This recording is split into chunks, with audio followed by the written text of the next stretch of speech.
What if World War III starts tomorrow? Not with tanks or soldiers, with nuclear weapons. Right now, 9 countries have nuclear weapons. Together, they have about 13,000 nuclear warheads, enough to end civilization as we know it. So what happens if they actually use them? Let me show you the timeline of the end of the world. Day 1. The first missile launches. Maybe it's an accident, maybe it's intentional, doesn't matter. The moment one nuclear power launches, everyone else has about 30 minutes to decide retaliate or die.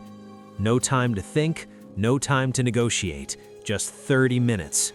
So they launch back, all of them. Within the first hour, hundreds of nuclear missiles are in the air, heading toward major cities across the globe. New York, Moscow, Beijing, London, Paris, Delhi, all targeted. Each warhead is thousands of times more powerful than the bomb dropped on Hiroshima. The bombs hit. First, there's the flash, brighter than 1,000 suns. If you're looking at it, you're instantly blinded. Then the fireball, temperatures reaching 100 million degrees, hotter than the core of the sun. Everything within a mile radius vaporizes instantly.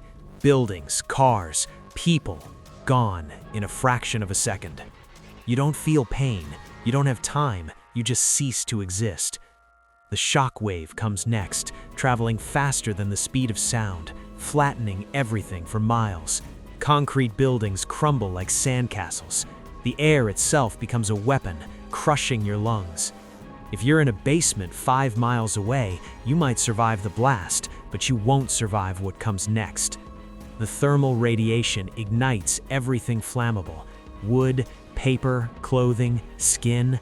Entire cities become infernos. The firestorms create winds stronger than hurricanes, sucking oxygen out of the air. If the blast didn't kill you, you suffocate or burn.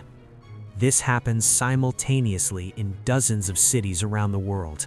New York, LA, Chicago, Moscow, St. Petersburg, Beijing, Shanghai, London, Paris, Berlin.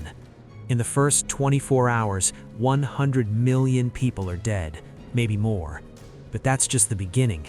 The nuclear explosions send millions of tons of ash, smoke, and debris into the atmosphere, a black cloud rising into the stratosphere.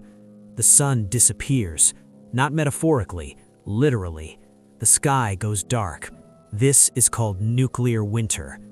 Temperatures drop by 20 to 30 degrees Celsius globally. Summer becomes winter, forever. Crops fail immediately. Nothing can grow without sunlight. Farms around the world produce nothing. Within weeks, food runs out. Not just in war zones, everywhere. Grocery stores empty in days, panic buying, looting, chaos. But there's nothing to buy. Supply chains have collapsed. Governments fall. Money becomes worthless. Society breaks down. People start starving. Not just some people, billions of people.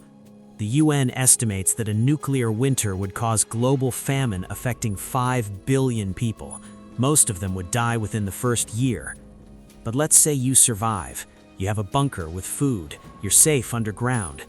You still have to deal with radiation. Nuclear fallout is radioactive dust that settles everywhere. In the water, in the soil, in the air you breathe. You can't see it, you can't smell it, but it's killing you slowly.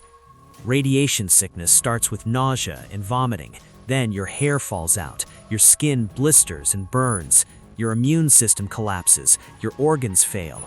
And this radiation doesn't go away. Some isotopes remain deadly for thousands of years.